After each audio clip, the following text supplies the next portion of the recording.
কি খবর? মনকারী ফেরেশতা বলতে আমরা সওয়াল করতেছি, জবাব দিতে হবে। বলে ভালো কথা, সওয়াল করে জবাব দেবো। তার আগে আমার একটা কথা আছে। কি কেন? আমি কবে এসেছি, আমার বাঁশ শুকিয়ে গেল, আর আজকে সওয়াল জবাব করতে এসেছে। আমি কবে এসেছি, আমার বাঁশ শুকিয়ে গেল, আজকে সওয়াল জবাব করতে এসেছে।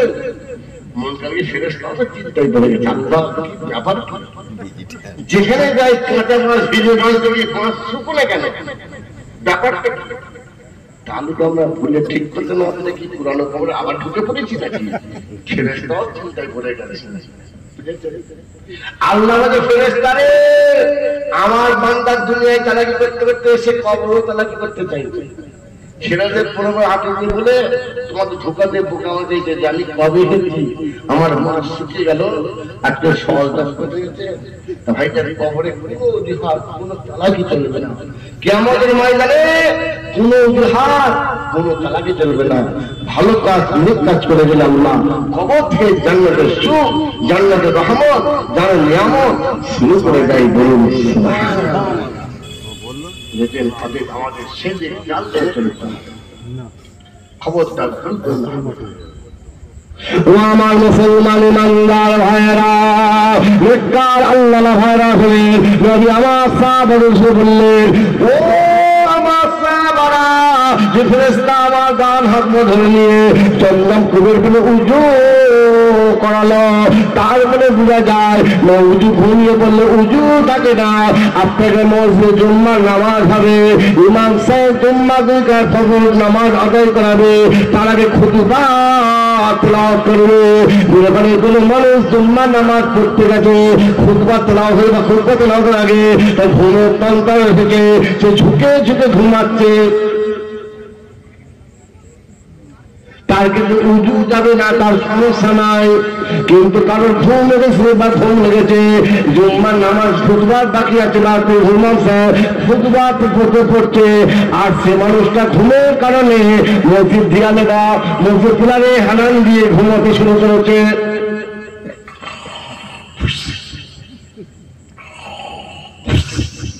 মুসলমান তারা উজু নাই, এদিকে একাবার শুরু হয়েছে হাইয়ালা সালা, হাইয়ালা সালা, তাড়াতাড়ি সে ঘুম ভেঙে বলছে আল্লাহু আকবার। না না, চলবে না, চলবে না। আপনি ফেসে ঘুমিয়েছেন, আপনার উজু চলে গেছে, আপনাকে আবার পুনরায় উজু করতে হবে। মুসলমান আমাদের জন্য আমার উত্তম পদ্ধতিকে, ইমাম সাহেব যদি দাঁড়িয়ে থাকে মুসল্লিদের দাঁড়াতে হবে, ইমাম সাহেব বসলে মুসল্লিদের বসতে হবে জামাতের সময়। কিন্তু হাত কানে ফেরা কানে আল্লাহ নিজা বলে গেল, বাবারা সব উত্তম পদ্ধতি হলো ইমাম সাহেব আমাদের আগে ইমাম সাহেব প্রথমে কিন্তু সকলকে দাঁড় করিয়ে কাটা সুযোগ করে নিয়ে সকলে বসে যাবে। ইমাম সাহেব বসে যাবে, মুসলিমরা বসে যাবে, কেবল একমাত্র মুয়াজ্জিন সাহেব উঠে দাঁড়াবে। উনি উঠে তাকবীর দেবে, যখন হাইয়ালা সালাহ, হাইয়ালা সালাহ বলবে, তখন সবাই নামাজের জন্য উঠে দাঁড়াবে। মুসলমান নবী আমার বললেন, ও আমার সাহাবারা, ফেরেশতা ভাই বলল, ইয়ার হাবিবাল্লাহ হুজুর, এই দেখুন আপনার দেখুন, এই জন্য আমার আল্লাহ জান্নাতে বুরাক প্রেরণ করেছে, তার উপর আপনি আহ্বান করে আমার আল্লাহ সঙ্গে দিদার করতে যাবে, সাক্ষাৎ করতে যাবে।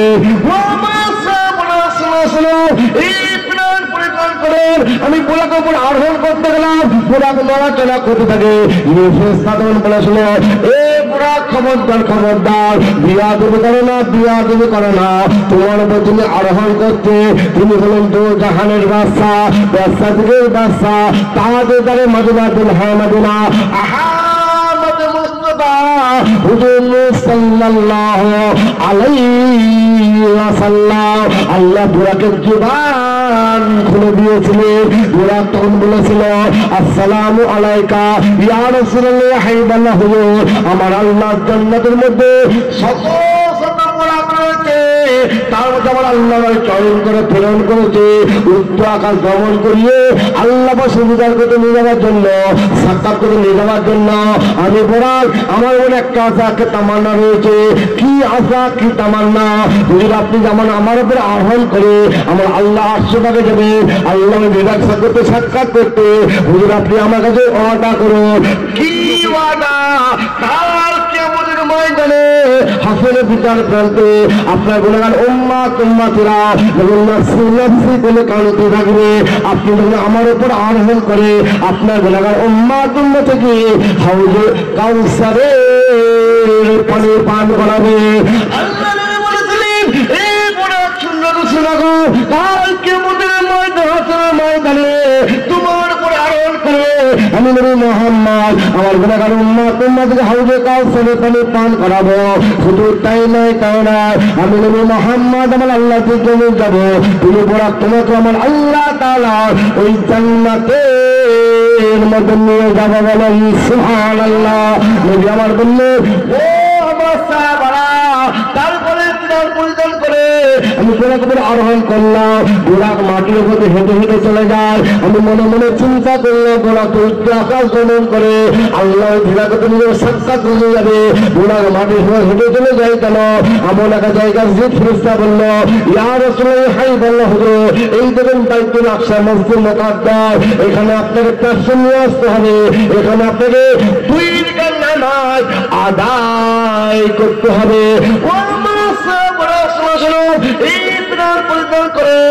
আমি প্রবেশ করলাম, প্রবেশ করে দেখতে পাই 1,24,000 মদন 2,24,000 সমস্ত নবীগণ হাজির হয়েছে। আমার ডান হাতে ধরে নিয়ে ইমামতের জায়গায় দাঁড় করে দিয়ে বললেন আজকে বাইতুল আকসা মসজিদ মুকাদ্দাসের মধ্যে সমস্ত নবীগণকে সঙ্গে নিয়ে দুই রাকাত নামাজের হুকুমটা আমার আল্লাহ তাআলা, আমার ইমামতের হুকুমটা আমার আল্লাহ আপনাকে করেছেন।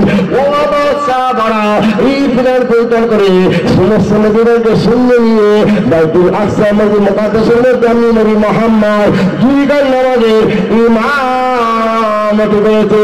সেখানে আমার আল্লাহ আমার নবী তাকে কি করলেন? আমার আল্লাহ তাকে লাকাব দিলেন ইমাম। নবী শুধু আমাদের ইমাম ছিলেন না, তামাম নবীদের ইমাম ছিলেন। নবী শুধু আমাদের ইমাম ছিলেন না, তামাম নবীদের ইমাম ছিলেন। নবী শুধু আমাদের নবীরা, আমরা আল্লাহ নবী পাককে তামাম নবীগণের নবী করেছিলেন। বলেন সুবহানাল্লাহ। মুসলমান খেয়াল করে সেই বাইতুল আকসা মসজিদ মুকাদ্দাস এটা কি শুধু ফিলিস্তিনবাসীদের? এটা শুধু ফিলিস্তিনবাসীদের না, সারা পৃথিবীর মুসলমানের। আপনারা কথা ঠিক কিনা বলেন? এই মসজিদ আমার মসজিদ, আপনার মসজিদ। কাবা শরীফ আছে মক্কা শরীফে, এই কাবা শরীফ মদিনা শরীফ আছে মদিনা শরীফে, আমার মদিনা শরীফে মসজিদ আমাদের। এটা শুধু মক্কা মদিনার মানুষদের না, সারা পৃথিবীর মুসলমানের কাবা, সারা মুসলমানের মদিনা। এটা আপনার আমারও কাবা, আপনার আমার মদিনা। মুসলমান চিন্তা করে এই যে বাইতুল আকসা মসজিদ আকসা, যেখানে আমার নবী 2 রাকাত নামাজ পড়ে আল্লাহ তাআলা সে দিদা করে রয়েছিলেন। নবী আমার মিরাজে গিয়েছিলেন ওই মসজিদকে আত্মসাৎ করার জন্য। ইসরায়েলরা কত প্রকারে নির্মম ভাবে ফিলিস্তিনবাসীদের তারা হত্যা করছে, বিশেষ করে আমার মা বোনের হত্যা করছে, বাচ্চাদেরকে হত্যা করছে, জীবন বিস্তার না লাভ করতে পারে। আর আমরা মুসলমান চেয়ে চেয়ে চেয়ে চেয়ে দেখছি। কি কথা ঠিকটা বললো? হ্যাঁ, আজকে এই জায়গাটা আপনার গ্রামের এক মানুষের, বুঝেছেন? তাদের সে চিনতে পারে বা তার আব্বা তাকে দিতে পারে, বা তার দাদু তার আব্বাকে দিয়েছে, তার আব্বা তাকে দিয়েছে। এই জায়গার জমি দলিল আছে, পট্টা আছে, খাজনা আছে, মিউটেশন আছে, সমস্ত কিছু আছে দীর্ঘ বছর ধরে। আর আমি দিনবাসী থেকে হঠাৎ খুব বছর ধরে 5,000 লোক এসে লাঠি সুতার নিয়ে বলে দিলে কি না এই জমি আমার, অথচ আমার দলিল নেই, পট্টা নেই, কিছু নেই। আমার বাপ দাদার 14 পুরুষের জমি নাই, বাপ দাদা কারো জমি নাই, কারো জমি নেই। আমি হঠাৎ করে কোথায় আছে সেই ইসরাইল? আর কোথায় মসজিদে আকসা জোরপূর্বক জবরদস্তি দখল করল। বুঝেছে? নির্মম ভাবে কি করছে? ফিলিস্তিনের মা বোনদের হত্যা করছে, ফিলিস্তিন শিশুদেরকে হত্যা করছে। আমরা মুসলমান, মুমিন মুসলমান হয়ে আমরা দুই চলে চুপ করে খালি দেখছি আর ঠাল থেকে চেয়ে চেয়ে দেখছি। আমাদের কিছু করণীয় আছে না? নাই। ফিলিস্তিন যেতে হবে না, যুদ্ধ করতে হবে না, ফাসাদ করা লাগবে না। যত রকমের ইহুদির প্রোডাক্ট আছে, যত রকম ইহুদিদের প্রোডাক্ট আছে, প্রোডাক্ট বন্ধ করুন, বয়কট করুন।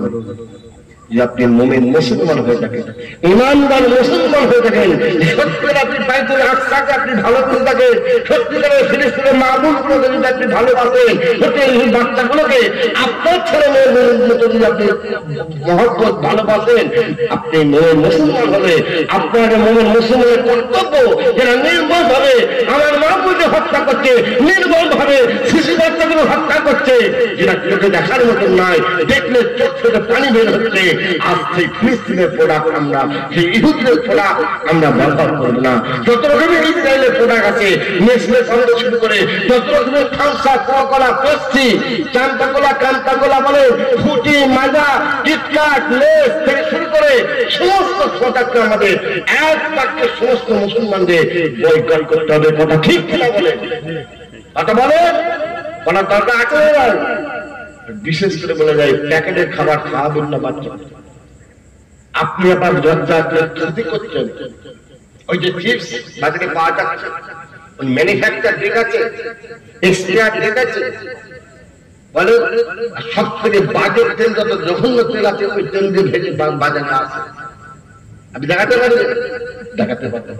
যত রকমের তরকারি আছে কি যে তৈরি হয় আপনি দেখলে অবাক হয়ে যাবেন। দেখেন বাংলাদেশের টিভিগুলোকে, আমাদের সাথে ধরপাকড় নেই, আইন বলে কিছু নেই।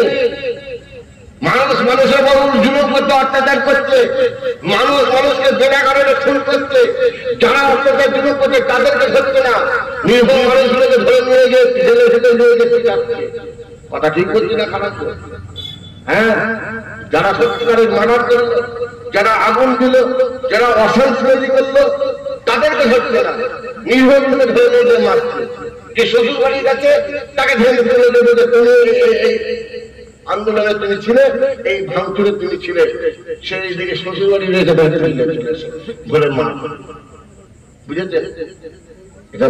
এসব অন্যায় করে, অন্যায় কেন এখন আমাদের উপর অত্যাচার শুরু হয়ে গেছে, জুলুম শুরু হয়ে গেছে মুসলমান।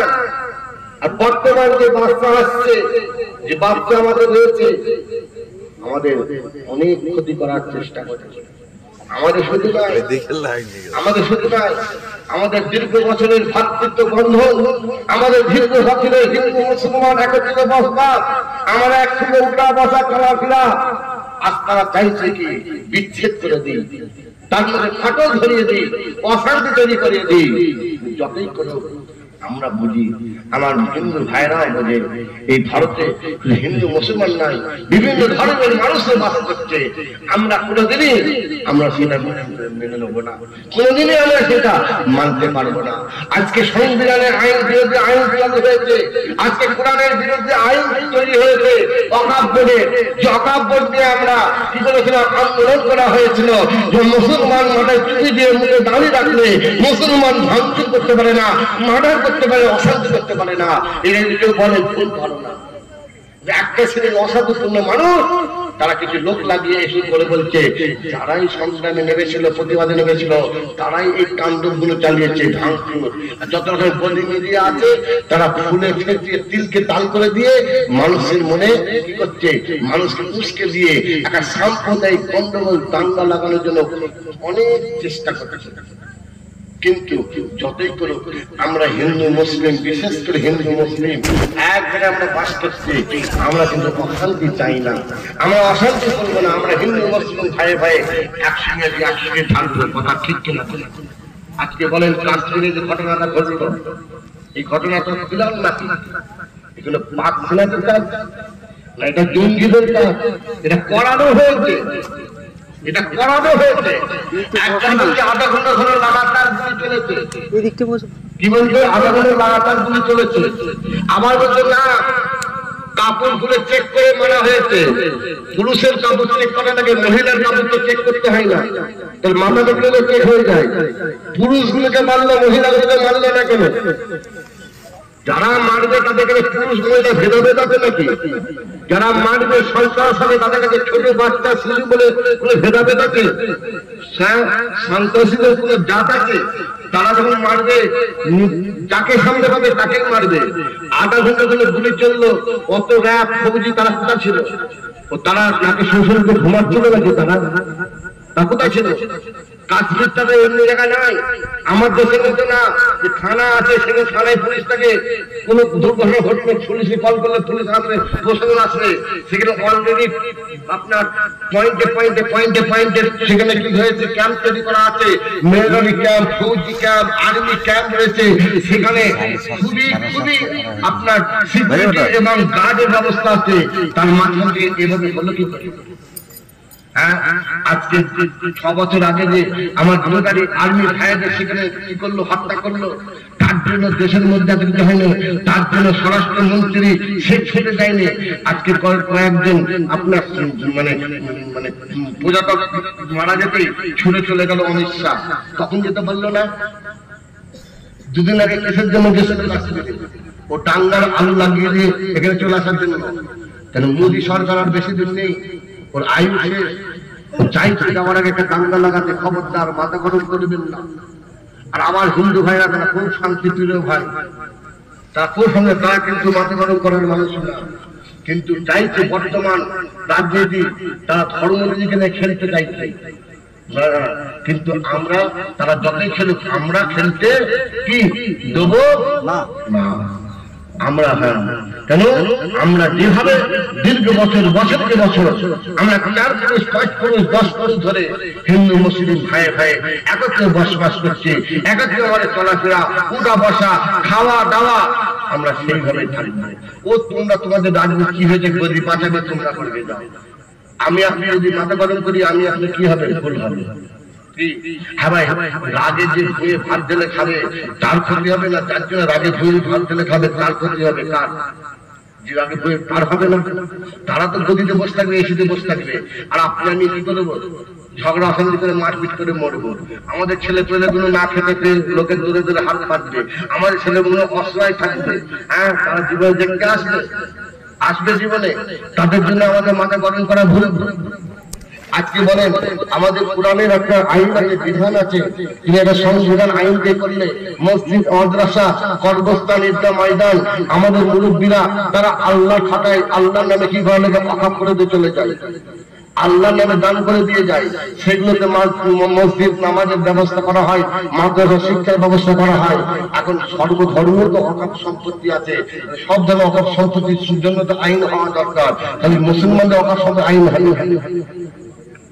এত আইন আছে, এত যদি বিল আছে, কত বিল সুপ্রিম কোর্ট পাস করে দিয়েছে, এখনো পর্যন্ত রাষ্ট্রপতি সই করেনি। কত বিল করে আছে, ফাঁক হয়ে আছে। আর এই বিলটাকে 48 ঘন্টার মধ্যে রাষ্ট্রপতিকে সই করিয়ে জমা করে দিয়ে সুপ্রিম কোর্টে। কেন? অত উদ্দেশ্য কি? আমরা কি ভালো চেয়েছি? আমরা ভালো চেয়েছিলাম, বুঝেছেন?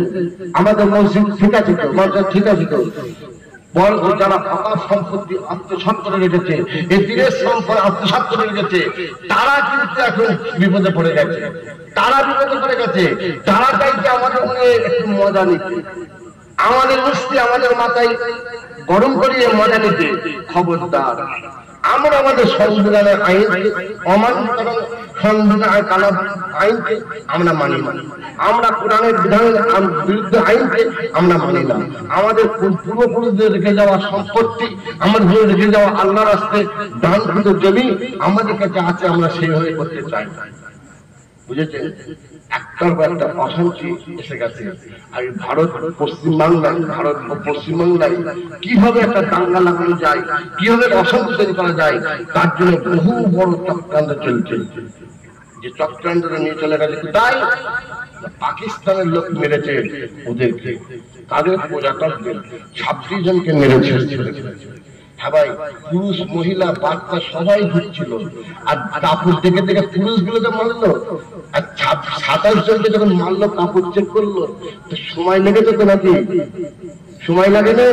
ওই সময়টা প্রশাসন কোথায় ছিল, আর্মি কোথায় ছিল, র্যাব কোথায় ছিল? তাহলে এতক্ষণ ধরে চেক করলো, তারা কি করছিল? তারা দেখছিল নাকি কথাকে মারা শেষ হয়ে গেলে আমরা যাবো? যত রকমের গুজব, যত রকমের মিথ্যা কি করেছে, মিথ্যা সংবাদ দিয়ে আজকে একটা আমাদের মধ্যে কি করছে, একটা আমাদের মধ্যে একটা তকমা লাগাচ্ছে, জঙ্গি সন্ত্রাসবাদী বলে শুরু করে আমাদের কিছু বাদ দিচ্ছে না, যাতে করে আমরা আমাদের মাথা গরম হয়ে যায়, আমরা একটা অশান্তিতে চলে যাই। খবরদার, যে যাই বলি, যে যাই বলি, আপনি যদি কারোর প্রতি রাগ করে ভুঁয়ে ভাগ ধরে খান, যেটা রাখবেন আপনার ক্ষতি হবে, তার কোনো ক্ষতি হবে না। সে ক্ষতি চাইছে, যে ক্ষতি করিয়ে দেন। আমরা যেমন আছি, আমরা হিন্দু মুসলমান ভাই ভাই একত্রে উঠে বসা করি, একত্রে চলাফেরা করি, একত্রে চায়ের দোকানে চা খাই, একত্রে আমরা গল্প করি। আমাদের বিয়ে শাদী হলে তারা আমাদের বিয়ে শাদীতে আসে, আমরাও তাদের ওখানে যাই, যার যার সঙ্গে পরিচয় পরিচিতি আছে তাদের সেখানে আমরা পাই। কথা ঠিক করছি না ভুল? হ্যাঁ, আমরা কিন্তু ভেদাভেদ করবেন না। ওরা যাই করে, কেন আমাদের লাগবে দিয়ে ওরা মজা নেবে, ওরা এখানে মুরগির হাত ছিনবে, আর আমরা এখানে মার খেয়ে হাত পা ভেঙে পড়ে থাকবো। বুঝতে পেরেছেন? অনেক রকম ব্যাপার হয়েছে, অনেক রকম ব্যাপার। কখন বলছে এলো পাতালি গুলি 8 ঘন্টা চলেছে, কখন বলছে সন্ত্রাসরা ঘোড়ায় চেপে এসেছে, কখন বলছে বাইক চেপে এসেছে, কখন বলছে পাহাড়ের উপর দিয়ে গুলি করেছে, কখন বলছে আবার নিচে নেমে এসে চেক করে করে মেরেছে। কোনো একটা সংবাদ আর একটা কোনো কথা হাতা মাথা না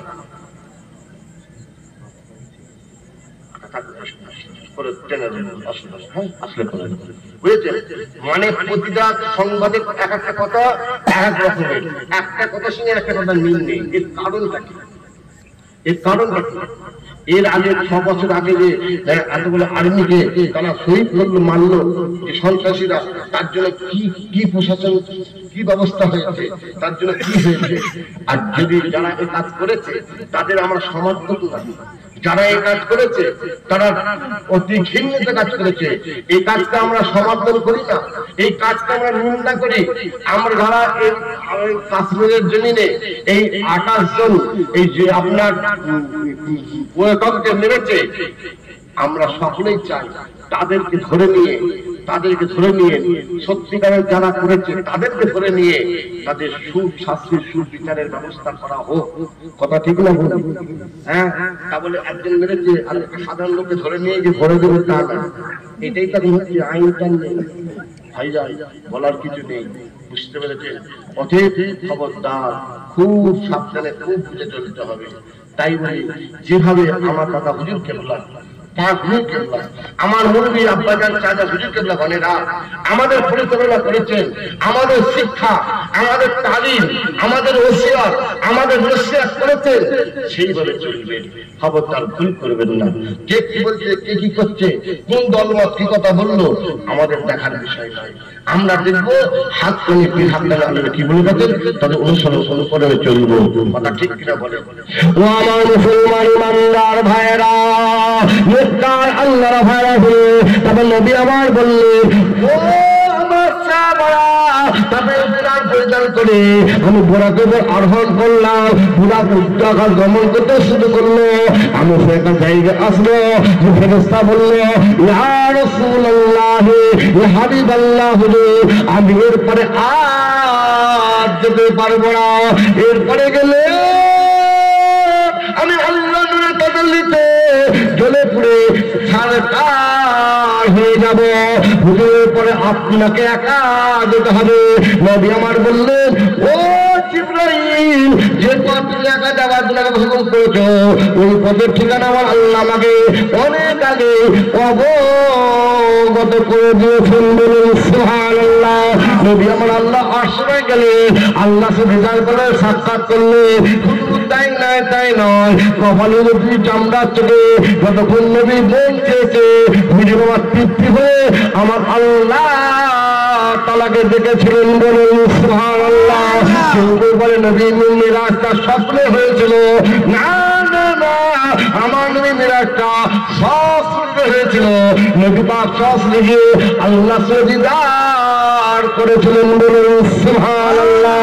একটা মুসা আলাইহিস সালাম আল্লাহকে ফরিয়াদ করে রব্বুল আলামিন, আল্লাহ আমি আপনাকে কথা বলি, আমি আপনাকে দেখি না, আল্লাহ আমি আপনাকে দেখবো, আপনি একটু আমাকে দেখা যায়। আল্লাহ মুসা না না না, এই দুনিয়ার জীবনে দুনিয়ার জীবন দশায় তুমি আমাকে দেখতে পাবে না, তুমি আমাকে দেখতে পাবে আমাদের ময়দানে, তুমি আমাকে একটু আখেরে দেখতে পাবে, দুনিয়ার জীবনে তুমি আমাকে দেখতে পাবে না। মুসা সালামের দেখতে মানুষ ছিল, মুসা সালামের আল্লাহ না না না আমি আপনাকে দেখবো, আপনি একটু দেখা যায়। আল্লাহ মুসা আপনি পাহাড়ের দিকে চেয়ে দেখুন, হুজুর পাহাড়ের দিকে ভুললেন হয়ে চেয়ে দেখলেন। আল্লাহ মুসা এই পাহাড় চেয়ে দেখুন, মুসা পাহাড়ের দিকে চেয়ে দেখুন, আমার আল্লাহ ৭০,০০০ পাটনা দূর থেকে একটুখানি পাহাড়ের উপর চলে দিল, পাহাড়টা জলে পড়েছিল, সরকার হয়ে গেল। মুসা সালামের অবাক হয়ে অজ্ঞানের মাটিতে উঠে বললেন, আমার নবী আমার আল্লাহ জিদার করেছিলেন, আমার আল্লাহ নবীকে জিদার করার জন্য একবার বক্ষ চাক বক্ষ বিদারণ করেছিলেন। বলুন সুবহানাল্লাহ। নবীর বয়স ছিল 2 বছর, প্রথম বক্ষ বিদারণ হলো। নবীর বয়স 4 বছর দ্বিতীয় বক্ষ বিদারণ হয়েছিল। নবীর বয়স 6 বছর তৃতীয় হয়েছিল। নবীর বয়স যখন 10 বছর চতুর্থ বক্ষ বিদারণ হয়েছিল। আপনার মানে বললেন ও আমার সাহাবারা, আমার আল্লাহ আমার 4 বক্ষ বিদারণ করেছে, আমি নবী মুহাম্মদ একটু বড়ের জন্য কোনখানে আমি কোনো কিছু বুঝতে পারি নাই। বলুন সুবহানাল্লাহ। যদি বলেন না সুবহানাল্লাহ, নারে তাকবীর, নারে তাকবীর। জন্ম আমার নবীর যুগে হলে কেমন হতো, জন্ম আমার নবীর যুগে হলে কেমন হতো, দুনায়নে রাসূল পাক দেখলে কেমন হতো, দুনায়নে রাসূল পাক দেখলে কেমন হতো, জন্ম আমার নবীর যুগে হলে কেমন হতো, জন্ম আমার নবীর যুগে হলে কেমন হতো। আসিত ভেসে হযরতে বেলালের মধুর আযান, আসিত ভেসে হযরতে বেলালের মধুর আযান, যে আযান এমন মুগ্ধ রহমান, দয়ার নবীর পিছে নামাজ, দয়ার নবীর পিছে নামাজ বললে কেমন হতো, দয়ার নবীর পিছে নামাজ বললে কেমন হতো। আল্লাহুম্মা সাল্লি আলা সাইয়্যিদিনা ওয়া আলা আলি সাইয়্যিদিনা।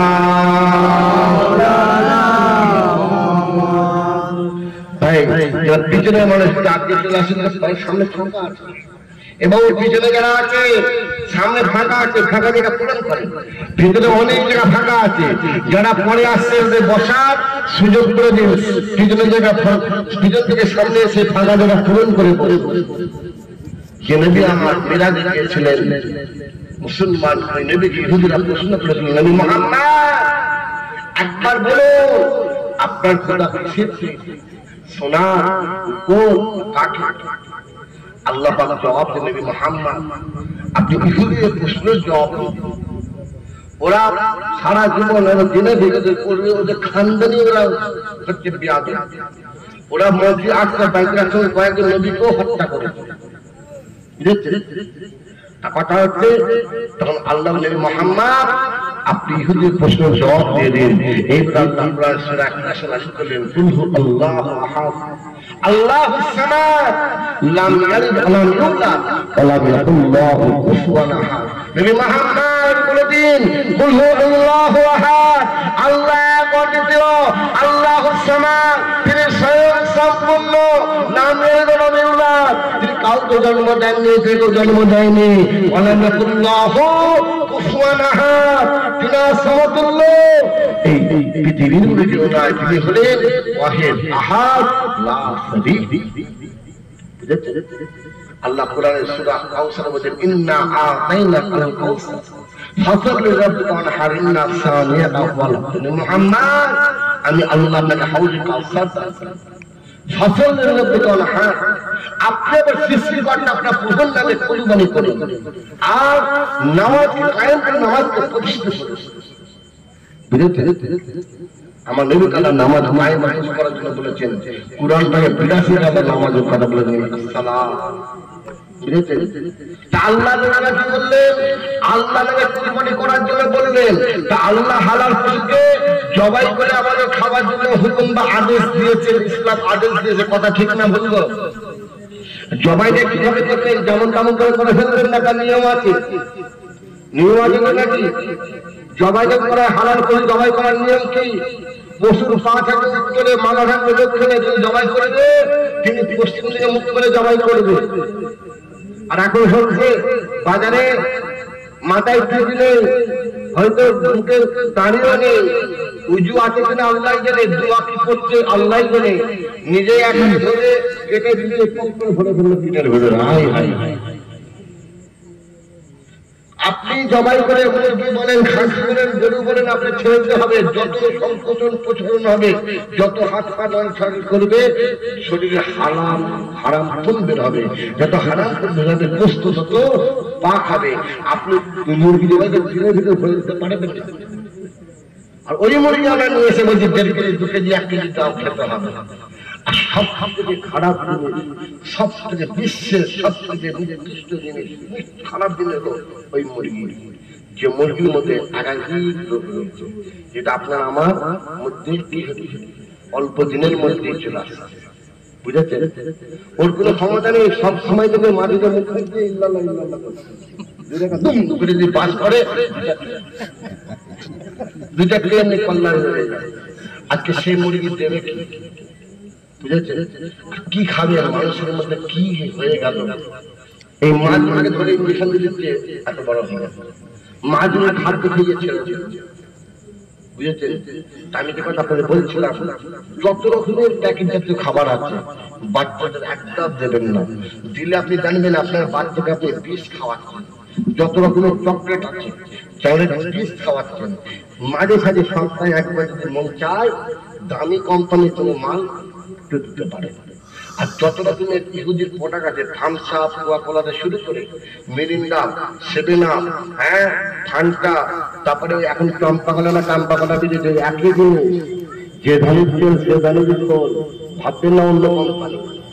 কোম্পানি যখনই কোনো মাল বসে যায়, কোম্পানি একটা নাম দিচ্ছে, আবার মাল চালু করে, বুঝেছেন? ওই ফুটি মাজা যেন বলে সারা দিন তোহরা কি নিয়ামত খাচ্ছি। কুমড়োকে পোচায়, পচিয়ে ব্যাকটেরিয়া হয়, আবার প্রসেসিং করে ব্যাকটেরিয়া মেরে চামে ফেলে বাদে গড়িয়ে আবার সেই খাওয়াচ্ছে, প্যাকেটে ভরে দিচ্ছি। আমরা ভাবছি কি খেলছি, সারা দিন তোহরা আমি জুস খাচ্ছি। বাংলাদেশে প্রচুর ধরপাকড় করছে, ওদের বড় বড় ব্যাংক অফিসাররা ধরপাকড় করছে। আমি দেখছিলাম ইউটিউবে, এক দোকানে গেছে, দেখছিলাম রং, রং কি হয় করছে, বেকারি দোকানদাররা কেক কেক সব খাবার তৈরি করে নিয়ে যায়। ভালো করছে না, ভালো জিনিস, খুব ভালো। বলছে ঠিক আছে, ভালো করে নিয়ে আসেন তো কৌটোটা। নিয়ে এসে বলছে আপনি আর কজন কর্মচারী? বলছে 2 জন আছে। একটুখানি নিয়েছে, নিয়ে গ্লাসে দিয়ে বলছে পানি দেন, পানি দিয়ে বলছে এটাকে আরো 2টো করি। হ্যাঁ, বলে আর 2টো করে বলছে 3 জনে খান তো একটু। বলছে না খান। কেন? খেলে মরে যাবে। তাহলে আপনি জানেন এটা ক্ষতি হয়, এটা খেলে ক্ষতি হয় জানেন, তারপরে যদি আপনি বিক্রি করছেন, বলেন আপনি কি ভুল করছেন না ঠিক করছেন? বুঝতে পেরেন? এই যে বাংলাদেশ কিন্তু প্রচুর কাজ করছে, আমাদের সেসব কিছুই নেই। ডেটের ব্যাপার নেই, এক্সপায়ারের ব্যাপার নেই, কিছু নেই। যে যার মতো করে নিচ্ছে। সব থেকে আমাদের দেশে সব থেকে খারাপ জায়গা তৈরি হয়েছে, কষায়ের থেকেও খারাপ কষাইখানা। রাগ করবেন না ভাই, কষায়ের থেকেও সব থেকে নির্দিষ্ট কষাইখানা, খারাপ কষাইখানা হয়েছে ডাক্তারখানা। ডাক্তারখানা সব ডাক্তারের কথা বলছে না, আর সব মানে ওই আপনার ব্লাড টেস্ট বা রিপোর্ট করার জায়গা ল্যাবের কথা বলছে না, বুঝেছেন? এখন ডাক্তার টাকা দেখলে আগে কি করতো, ডাক্তার ওষুধ দিত, আর গ্রামের গুলো তো দাঁত দিয়ে ওষুধ দিত, বলে 2 দাঁত খাবে জ্বর ভালো হয়ে যাবে, বুঝেছেন? এবার আপনার ডাক্তার গেলে কি দিত, ওষুধ দিত, আপনি ওষুধ খান, থার্মোমিটার নিয়ে বগলে দিত, দিয়ে দেখতো কত জ্বর আছে, আপনার হার্টের পালস কি আছে দেখতো। এখন যে বলেন স্যার আমার জ্বর হয়েছে, কদিন হয়েছে, 3 দিন। ঠিক আছে, বুঝতে পেরেছেন, আপনি ব্লাডটা টেস্ট করে ফেলেন, ইউরিনটা টেস্ট করে ফেলেন, আর কিছু হয়নি, বলছেন না। মাথা যন্ত্রণা, বলছেন না, একটু বললে ভালো হতো, সিটি স্ক্যানটা লিখতেন, 18,500 টাকা খরচা, 4,000 টাকা আমি কমিশন দেব। প্রতিটা ডাক্তার ল্যাব থেকে 50% কমিশন পায়, কোন ল্যাবে আবার 60% নিতে হয়, তবেই ডাক্তার রিপোর্ট দেবে, আর তবেই ডাক্তার রিপোর্ট গ্রান্টেড করবে। বলছে স্যার যে পাতলা পায়খানা হচ্ছে, বলছে হ্যাঁ বুঝতে পেরেছি, কোমরে এক্সরে করে। আরে আল্লাহ, পাতলা পায়ে কোমরে এক্সরে করতে, সে তো রিপোর্টে যাচ্ছে, তো রোগ শুনছে না, সে দেখতে কতগুলো রিপোর্ট লিখতে পারবো। 1,000 টাকা রিপোর্ট লিখলে 500 টাকা পাবো, 2,000 লিখলে 1,000 টাকা পাবো। সব ডাক্তারের কথা, সব ল্যাবের কথা বলছে না, বুঝেছেন? আমিও সিআরে ল্যাব ব্যবসা করেছি, ডানকুনিতে, ডিএমসি ডানকুনি মেডিকেল সেন্টার করেছি। আমি জানি কত বড় চোরের জায়গা, চুরির জায়গা। টেকনিশিয়ান ওরাও চোর, ডাক্তার সেও চোর, যারা পয়সা থেকে তারাও চোর, সব চোর। চোরে চোরে সব মাছ তুলতে হয়, বুঝতে পেরেছেন? আর চোরের আবার কোয়ালিটি আলাদা রাখে, ধরতে পারবেন না সহজ, বুঝেছেন? 3টে বিল হয়, একটা ল্যাবে চলে যাবে, একটা পার্টির কাছে যাবে, একটা কাউন্টার রয়ে যাবে মালিকের জন্য, বুঝেছেন? প্রথম দুটো বিলে 4টে রিপোর্ট লিখা হচ্ছে, যেটা পার্টি পাচ্ছে, যেটা ল্যাবে যাচ্ছে। তৃতীয় বিলে 3টে রিপোর্ট লিখা হচ্ছে, মানে একটা রিপোর্টের পয়সা গাম হয়ে যাচ্ছে, গুম হয়ে যাচ্ছে, মালিক পাচ্ছে 3টে রিপোর্টের পয়সা, বুঝতে পেরেছেন কিরকম কথা হচ্ছে? আজকে এইটাই কি হলো, আমাদের শেষ করে ফেলেছে। আর আমরা সাধারণ মানুষ বুঝি না, জানি না, বুঝেছেন?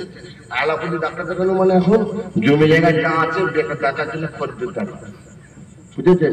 আর আমাদের কলকাতায় তো ট্রিটমেন্ট নেই, যদি বাইরে যান তা আপনি কিছু সুস্থ হওয়ার আশা করতে পারেন, বুঝেছেন? তাহলে ফেলোরে নাই, এখন করছে আপনার ব্যাঙ্গালোরে চলছে, হায়দ্রাবাদের চোখের জন্য সব থেকে ভালো হচ্ছে। আরো একটু খোঁজ খবর নিয়ে যাবেন, কেন সুস্থ থাকতে গেলে আপনাকে খুব ভালোভাবে মানে বেঁচে শুনে খাওয়া দাওয়া করতে হবে, খুব ভালোভাবে চলাফেরা করতে হবে। ট্রিটমেন্ট করলেই, ডাক্তার ওষুধ দিলে খেলে হবে না, রিপোর্ট দিলে করলে হবে না, আর একটা ডাক্তার দেখাতে হবে, সে কি বলছে দেখতে হবে। যদি 2 ডাক্তার এক হয়ে যায় তাহলে পরে, না হলে আর একটা ডাক্তার দেখাবে, যে দুজনের কথা 2 রকম হয়, 3 দুজনের কথা কোথায় মিলছে সেখানে দেখা যায়। এক রোগে এক টাকা দেখালে আপনি রোগকে পরিপূর্ণ নির্ণয় করতে পারবেন, বুঝেছেন? আপনি কি করবেন, পরিপূর্ণ রোগকে নির্ণয় করতে পারবেন না, বুঝেছেন? আর একটা কথা যাওয়ার আগে বলি, সময় সংক্ষিপ্ত একদম বলি, বর্তমান এখন একটা আমাদের কাছে প্রচলন চালু হয়েছে, সেটা হলো উমরা হজ। মানুষ মশলা দেখছে না, ফতোয়া দেখছে না যে উমরা হজ করতে পারবো কি পারবো না, দেখতে হজে গেলে 4 লাখ টাকা খরচা, উমরায় 1 লাখ টাকা খরচা। অতএব এতদিন তো আজমির শরীফ জিয়ারত করেছে, একটু উমরা হজ করে এসে নাকি।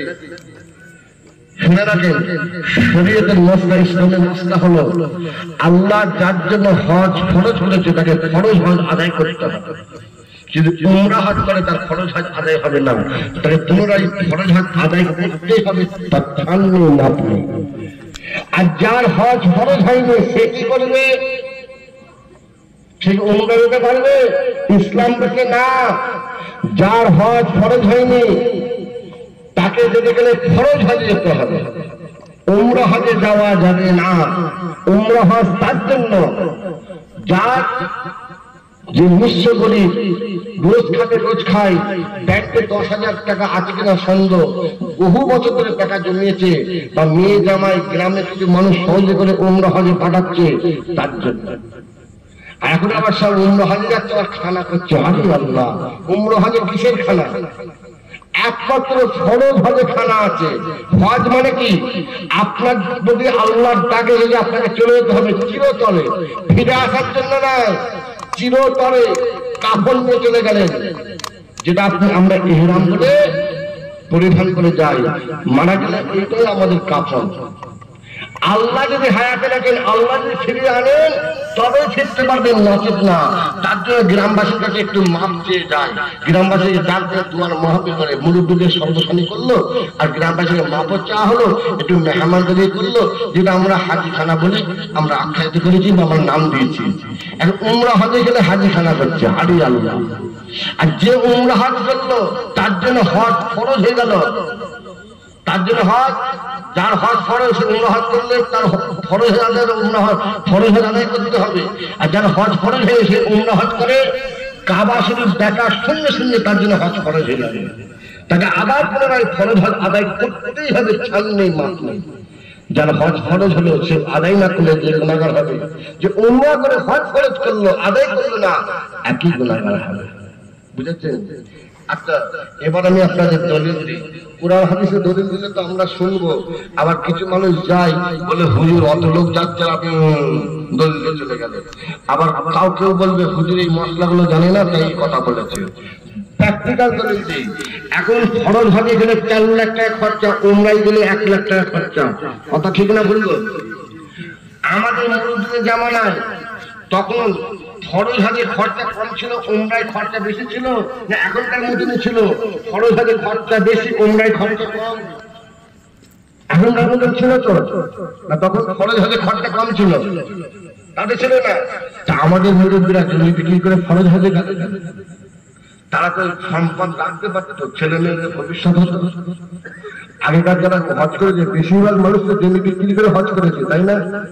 এখন তাই না? অনেক মানুষ জমি হজ করে, তারা হজে গেলে কেন? উমরা করতে পারতো তো।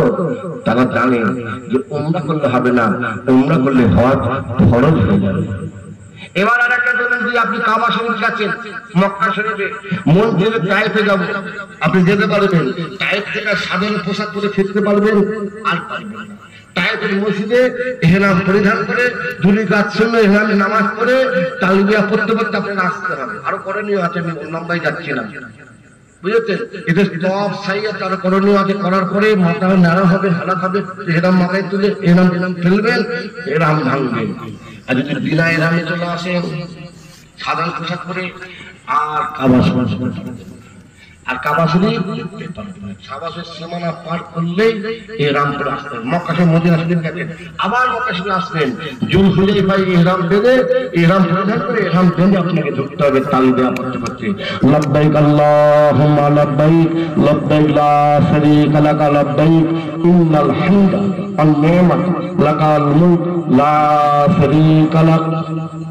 আর এই যে হজের 4 লাখ টাকা হয়েছে না, আমার মনে হয় আমার ক্ষুদ্র জানে, বুঝেছেন, এই উমরার অবস্থার জন্য। বর্তমান সৌদি সরকার সে তো আহলে সুন্নাতের সরকার না, সে শাফি মুজাহিদের সরকার, বুঝেছেন। সে দেখলে হজ তো ফরজ একবার বছরে, উমরা তো সারা বছর। সারা বছর উমরার প্রতি আমরা তাগিদ দিই, গুরুত্ব দিই, তাহলে সারা বছর ব্যবসা হবে। আর হজের প্রতি তাগিদ দিলে বছরে একবার ব্যবসা হবে। হজের টাকা বেরিয়ে দাও, একত্রিত করো, লোক আসতে যাবে উমরায় আসে। আপনার উমরায় যাওয়া বন্ধ করেন, হজের আগে উমরায় যাওয়ার ব্যাপারটা আপনি শুরু করেন, দেখবেন ওই হজ যেখানে 4 লাখ হয়ে গেছে, ওই হজ 2 লাখ টাকায় চলে আসে। আমি নিজে হজ করে 2004 সালে মাত্র 75,000 টাকা 2160 রিয়াল পেয়েছিলাম। দ্বিতীয় করে 2006 দ্বিতীয় 8 সেটাও সরকারি 2100 রিয়াল দিয়েছিল, এখানে দিচ্ছিল 2100 রিয়াল, সেটাও বন্ধ করে দিয়েছে। এখন 4 লাখ টাকা বা 3 লাখ টাকা যা দিচ্ছে যে দিতে হচ্ছে, আবার 50,000 টাকা আবার লাগছে, আবার এক্সট্রা লাগছে। আপনার পরিবর্তন হয়, এই যে খালি দালালদের পেট হচ্ছে। এই দালালগুলো হাজিতে কামাতো, কুরবানিতে কামাতো, পাথর মেয়েদের কামাতো, হ্যাঁ তওয়াফ করে কামাতো। এখন সরকার ওই লাইন খুলে দিয়েছে, কোনো দালাল দিয়ে হজ চলবে না, কোনো দালাল এসব কাজ করতে পারবে না, কুরবানিও করতে পারবে না। কুরবানির নির্দিষ্ট জায়গা করে দিয়েছে, সরকারি কুরবানি করতে হবে। এরা হচ্ছে আমাদের তো ভার বন্ধ, অতএব উমরায় সবাই নিয়ে যায়, বুঝিয়ে বাজে পটি পাটি উমরায় নিয়ে যায়। যেতে পারবে কি না পারবে সে দেখতে না। যেমন আর একটা আপনাদের মশলা বলে যায়, আবার আশা হবে কি না হবে, আবার দেখা হবে কি না হবে।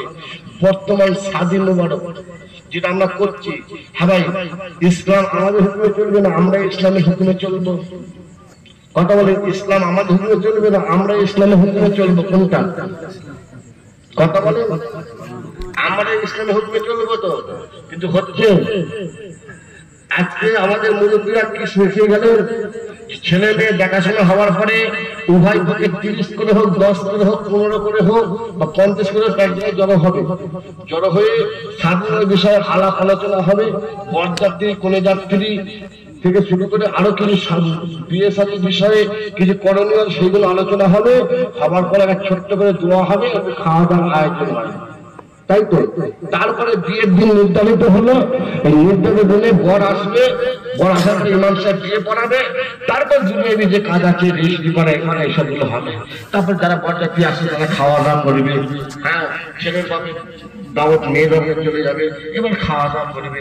এখন তা হচ্ছে, এখন বলছে ওই কি বলছে 5 জনের দিন রেজিস্ট্রিটা করলে, রেজিস্ট্রি এই রেজিস্ট্রিতে করছেন মেয়ের বাপ ছেলের মা, বাপ মেয়ের মা ছেলের মা কত বড় জেনার গুণাগার হচ্ছে, এটা কেউ কিন্তু খেয়াল করছেন না। মুসলমান যতক্ষণ না স্বাধীনতা করানো হবে, কোন প্রকার আপনি রেজিস্ট্রি করতে পারবে না। রেজিস্ট্রি করা মানে ইসলামকে ছোট করা হলো, আল্লাহর সাথে বিধানকে ছোট করা হলো, আল্লাহর আইনকে আপনাকে ছোট করা হলো, অসম্মান করা হলো। ইমাম সাহেব যখন কি করে মহানায়ক ধারণ করে হিজাবের পরে কবুল করাবে, বিয়ের খুতবা পড়িয়ে, তখন সংবিধান অনুযায়ী কোরআনে মানে আইন অনুযায়ী তখন স্বাধীনতা করানো হবে। স্বামী স্ত্রী বলে গণ্য হবে, স্বামী স্ত্রী বলে দায় ধরে স্বামী স্ত্রী এক ঘরে করতে পারবেন, রেজিস্ট্রি করতে পারবেন। ইমাম সাহেব কি করলো, আল্লাহর খাতার নাম লিখালো, রেজিস্টার দুনিয়ার খাতার নাম লিখালো। আমরা দুনিয়ার আইনকে মানি, সম্মান করি, ইজ্জত করি, মাথায় রাখি। আমি সে কথা বলছি না, কিন্তু আমাদের করণীয়, আমাদের কাছে আল্লাহর আইনটা আগে না দুনিয়ার আইনটা আগে। দুনিয়ার আইন যদি আগে হয় তাহলে কি হবে? এবার আপনি রেজিস্ট্রি করলেন, কিরকম গুণাগার হচ্ছেন আমি আপনাদের শর্টে বুঝিয়ে দিই। ছেলে মেয়ে কি জানলো, আমাদের রেজিস্ট্রি কাজে বলে মানে আমাদের বিয়ে হবেই, তাই তো। ছাড় নেই, এক পয়সা ছাড় নেই, আমাদের বিয়ে হবেই। এবার একটু ঘুরতে বেরোবে তো বাইকে, ফোনে আলাপ করবে তো, স্বামী স্ত্রী ঘুরবে না, স্বামী স্ত্রী ফোনে আলাপ করবে না, বেগানা পুরুষ ফোনে আলাপ করে, বেগানা পুরুষ নারী ঘুরবে। কোনটা? স্বামী স্ত্রী না বেগানা নারী পুরুষ? বেগানা নারী পুরুষ। যেমন অবৈধ ফিজিক্যাল রিলেশন, যেমন একটা জেনা, হাতের জেনা আছে, পায়ের জেনা আছে, চোখের জেনা আছে, ঠোঁটের জেনা আছে, মুখের জেনা আছে, জেনার অনেকগুলো ভাগ আছে। তাহলে ফিজিক্যাল রিলেশন না করো, এই যে অবৈধ হয়ে যে ঘুরছে, মানে স্বামী স্ত্রী নয়, তারা বেগানা নারী পুরুষ, এর জন্য জেনার গুনাহ হবে। জেনা গুনাহ কারা নেবে? বিয়েতে যারা খাবে পাড়াপড়ে সবাই ভালো ভাগ করে নেবে নাকি? আর যারা জবে পাঞ্চলিকে খাওয়া দাওয়া করে এসছে তারা সবাই মিলে নেবেন, মা বাপের উপর চলবে। আর একটা হচ্ছে অনেকে বোঝে তাহলে কাজ করে বিয়ে পড়িয়ে দেয়, খবরদারি কাজ করা যাবে না। ইসলাম বলে যখন বিয়ে হয়ে যায়, স্বামী স্ত্রীর মধ্যে একটা ব্যক্তির একটা আন্তরিক ভালোবাসা, মহব্বত আল্লাহ তৈরি করে দেয়। বিয়ের পরে যত তাড়াতাড়ি হয় ছেলে মেয়েকে এক ঘরে করে দাও, যেমন মায়ের ঘরে যত তাড়াতাড়ি হয় দাফন করে দাও, বুঝেছেন? অতএব বিয়ের দিনে আগে বর আসবে, তারপরে বিয়ে পড়ানো হবে, তারপরে আপনার রেজিস্ট্রি যা করণীয় করবেন, তার আগে করবেন না। তার করা মানে আমাদের মা বোনদের কি হচ্ছে, এই যে অশান্তি গুলো আসছে। এখন 10টা বিয়ে হলে 6টা তালাক আর 4টে গ্যাটিস দিয়ে সংসার চলছে। কি করবে এখন? মা বাপ এদিকে সম্মানের ব্যাপার, মা বাপ অসুস্থ, ঘিরে আসবে, আরো অসুস্থ হয়ে যাবে, পারবে এতক্ষণ কি মুখ দেখাবো? অতএব মারুক, ধরুক, কাটুক আর গলায় ধরে ঝুলিয়ে দিক, এখানেই পড়ে থাকবো। এরকম 4টে গ্যাটিস দিয়ে চলছে, আর বাকি কিছু সহ্য করতে পারে না, মায়ের ঘরে এসে পড়ে আছে। বর্তমান বিয়ে হয়ে কথা ঘরে শান্তি সংসার হচ্ছে। আর আমাদের মুরব্বীরা বিয়ে শাদী করেছিল তো, আর যেখানে ভালো পেয়েছিল, কি গো ভালো আছে তো, চলো না দুজনে ঘর করি, এই বলে সাইকেলের চাকরিটা চলে এসেছিল নাকি? তা তো আসলে তারাও সংসার করেছিল, তাদের থেকে সুখী হলো, আমাদের থেকে কেন অসুখী হচ্ছে? নিশ্চয়ই কিন্তু একটা গন্ডগোল হচ্ছে। অতএব একটু খেয়াল রাখবেন। আর একটা কথা বলে যাই, ইমাম হলো আল্লাহর ঘরের ইমাম, বুঝেছেন? আমরা দুনিয়া মসজিদ গোলামতি করে একটা ইমাম, দুনিয়া মসজিদ গোলামতি করে একটা আল্লাহর ঘরে গোলামতি করে, সে হলো আল্লাহর গোলাম। যদি রেজিস্ট্রি করে 1000 টাকা বলে আমার সরকারি আইন ফিস, একটা ইমামের কমসে কম 1001 টাকা হওয়া দরকার, আমি গুনাহগার মনে করি। কথা ঠিক বললো না? যদি রেজিস্টার বলে আমরা বিয়ে পড়ালে আমাদের সরকারি ফিস 1500 বা 2000, রেজিস্টার বিয়ে পড়ালে স্বামী স্ত্রী ঘর করতে পারবে না, স্বামী স্ত্রী জায়েজ হবে না, স্বামী স্ত্রী এক করতে পারবেন না, সেই কাজটা করবে ইমাম সাহেব। তার দ্বারাই হলো, যার দ্বারাই 7 বছর সংসার করবে সুখে শান্তিতে এবং জায়েজ বলে তারা স্বামী স্ত্রী ঘর করবে, তারটা 300 টাকা। আবার বলছে ইমাম সাহেব পরে দেবো, মানে হাল খাতা করে ইমাম সাহেব তুলতে হবে।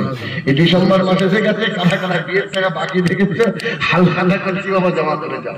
খবরদার, ইমামের দিকে খুব খেয়াল রাখবেন। ইমামদের আল্লাহ অনেক সম্মান, অনেক ইজ্জতের পাত্র করেছে। হ্যাঁ, ইমাম ইমামের জায়গায় থাকবে, গ্রামবাসী গ্রামবাসীর জায়গায় থাকবে। যা গ্রামবাসী ইমামের জায়গায় আসবে না, ইমাম গ্রামবাসীর জায়গায় যাবে। একটা ইমামের আল্লাহ অনেক সম্মান, অনেক অনেক ইজ্জত দিয়েছেন, সেদিকে খেয়াল রাখবেন। আর বিয়ে শাদী বলেন, কলমা শাদী বলেন, সর্বশাদী বলেন, হ্যাঁ, আর আকিকা বলেন, কুরবানি বলেন, জিহাদের শরীয়তের বিধান, ইসলামের হুকুম আছে, সেদিকে একটু খেয়াল করে করবেন। খবরদার ভুল করবেন না, আর আমার প্রতি রাগ করবেন না, মনে ব্যথা দেবেন না। এটা শরীয়তের বিধান, ইসলামের বিধান, ইসলামের হুকুম আপনাদের বলে গেলাম। কেন শুধু আওয়াজ শুনলে হবে না মুসলমান, ওয়াজ শুনতে হবে। আমল কি আমল, আমল কি ইবাদত দুনিয়ায় করে গেলে আখিরাতে নাজাত পাওয়া যাবে, কিয়ামতের মাঝে নাজাত পাওয়া যাবে। আল্লাহ তোমার জান্নাত বাসী করবেন, আল্লাহ তোমার দয়ার জান্নাত, জান্নাতুল ফেরদৌসের মধ্যে স্থান লাভ করাবেন। বলুন সুবহানাল্লাহ। ও আমার মুসলমান ইমানদার ভাইয়েরা, নেককার আল্লাহর ভাইয়েরা, হলে কদিন আগে আমাদের কাছ থেকে রমজান শরীফ মাস চলে গেল, আমরা ঈদের পর নামাজ আদায় করেছি। এই রমজান শরীফ মাসকে আল্লাহ তোমার নিয়ামতের মাস, রহমতের মাস, বরকতের মাস করেছে। অন্য মাসে একটা নফল আমল করলে, একটা ফরজ আমল করে যে সওয়াব, রমজান শরীফ মাসে একটা নফল আমল করলে অন্য মাসে একটা ফরজ আমল সমান সওয়াব আল্লাহ দান করেন। বলেন সুবহানাল্লাহ। অন্য মাসে 70টা ফরজ আমল করলে যে সওয়াব যে নাকি আল্লাহ দান করেন, রমজান শরীফ মাস আল্লাহ এত বড় নিয়ামতের রহমতের মাস করেছে, ওই মাসে একটা ফরজ আমল করলে ওই 70টা ফরজ আমলের সওয়াব পরিমাণ সওয়াব আল্লাহ দান করে থাকেন। বলেন সুবহানাল্লাহ। আল্লাহ আমাদের জন্য 5 ওয়াক্ত নামাজ ফরজ করেছেন, আল্লাহ আমাদের রমজান মাসে রোজা ফরজ করেছেন, আল্লাহ আমাদের জন্য হজকে ফরজ করেছেন। ধনীদের জন্য আল্লাহ যাকাতের কথা বলেছেন, দানের কথা বলেছেন। আল্লাহ এসব বিষয়ে কোরআন পাকে আল্লাহ পরিপূর্ণ বা বিস্তারিত আলোচনা করেন না, কিন্তু রমজান শরীফ মাসের বিষয়ে আল্লাহ পরিপূর্ণ কোরআন শরীফের মধ্যে আলোচনা করেছেন। ওখান থেকে রোজা শুরু হবে, কোথায় গিয়ে শেষ হবে, শুরু থেকে শেষ সময় আল্লাহ সমস্ত বিষয় আল্লাহ কোরআন শরীফের মধ্যে বিস্তারিত ভাবে আলোচনা করেছে। শুধু তাই আল্লাহ তাআলা বলেন, আসসাম রোজা হলো আমি আল্লাহ আমার জন্য। মুসলমান খেয়াল করে দেখুন, আল্লাহ রোজাকে তা আল্লাহ নিজের জন্য করেছে। রোজা শুনে মাশাআল্লাহ রোজাদার বান্দা আমাদের রোজা খুশির কথা বলেছে। একটা রোজা সেটা যেমন ইফতারের সামনে বসে থাকে সময় বা আজানের অপেক্ষায়, সেই সময় যে একটা খুশি, আর একটা হলো আল্লাহ বলেন আমার যে বান্দা বান্দি আমি আল্লাহ আমার মনে মনো পছন্দ রোজা রাখতে পারবে, আমি আল্লাহ স্বয়ং নিজে মনে বান্দা বান্দির সঙ্গে সাক্ষাৎ করব, দিদার করব। বলে সুবহানাল্লাহ। আমার বান্দা বান্দি সারা বছর আমি আল্লাহ আমার একসাথে করে তেলাওয়াত শ্রবণ করতে পারে নাই, অনেকে তেলাওয়াত করতে জানে নাই, অনেকে জানলো তাদের তেলাওয়াত করার সুযোগ সুবিধা হয়েছে নাই। তাই আমি আল্লাহ রমজান শরীফ মাসে 20 রাত তারাবির নামাজ করেছে, আমার বান্দারা দাঁড়িয়ে দাঁড়িয়ে তারাবির নামাজ পড়বে, আমি আল্লাহ তাআলা আমার 30 পারা কোরআন তারা শ্রবণ করবে। বলেন সুবহানাল্লাহ। মুসলমান খেয়াল রাখবে, শুরু তাই করেন আর খতম তাই পড়েন। তারাবির নামাজ হলো 20 রাকাত। এবার একটা প্রশ্ন আছে, আল্লাহ রমজান এত রহমত নিয়ামত কেন দিলেন? আল্লাহ তো রোজাদার বান্দাবান্দিকে দিয়েছে, আর আমার রোজাদার বান্দাবান্দি সারাদিন রোজা রেখে থাকে, না খেয়ে পিপাসার কারণে তারা অত কষ্ট পায়, সেই জন্য না না না কিতাবের মধ্যে আছে শাহরু রমাদান আল্লাযী উনজিলা ফীহিল কোরআন। আল্লাহ রমজান কোরআন নাযিল করেছে, রমজান কোরআন নাযিল করার কারণে আল্লাহ এই মাসটিকে এত নিয়ামতের মাস, রহমতের মাস, বরকতের মাস করেছে। শুধু তাই নাই ইন্না আনজালনাহু ফী লাইলাতুল কদর ওয়া মা আদরাকা মা লাইলাতুল কদর লাইলাতুল কদর খায়রুম মিন আলফি শাহর। আল্লাহ 26 রমজান দিবাগত রাত, 17 রমজানের রাত, যেটা হলো শবে কদর রাত। আল্লাহ এমন একটা রাত করেছেন যে রাতটা হলো 1000 মাসের সমপরিমাণ। 1000 মাস মানে হলো 83 বছর 4 মাস। 83 বছর 4 মাস যত রাত হয়, আল্লাহ সবে কদরের রাতকে একটা এত বড় নিয়ামতের রাত করেছে। একটা রাত যে ইবাদত করবে বা আমল করবে, আল্লাহ 1000 বছর রাতে সমপরিমাণ সওয়াব দান করে থাকেন। বলুন সুবহানাল্লাহ। 83 বছর 4 মাস প্রতি রাতে ইবাদত করলে যে সওয়াব, একটা রাত শবে কদর রাত ইবাদত করলে এক রাতে আল্লাহ 1000 বছর রাতের সওয়াব দান করেন। বলুন সুবহানাল্লাহ। মুসলমান খবরদার, চলাফেরা ওটা বসা করবেন, হ্যাঁ আপনার বাড়ির পরিবেশ ইসলামিক করবেন, কথাবার্তা ইসলামিক করবেন, চালচলন করবেন, মা বোনদের পোশাক, মা বোনদের ব্যবহার ইসলামিক করবেন, আপনার চালচলন পোশাক ইসলামিক করবেন, গ্রামের ইসলামিক করবেন। আল্লাহর রহমত হবে, হাক্কানি বিরাকানি আল্লাহ নেক নজর রুহানি দোয়া পাওয়া যাবে। আমি গুনাহগারের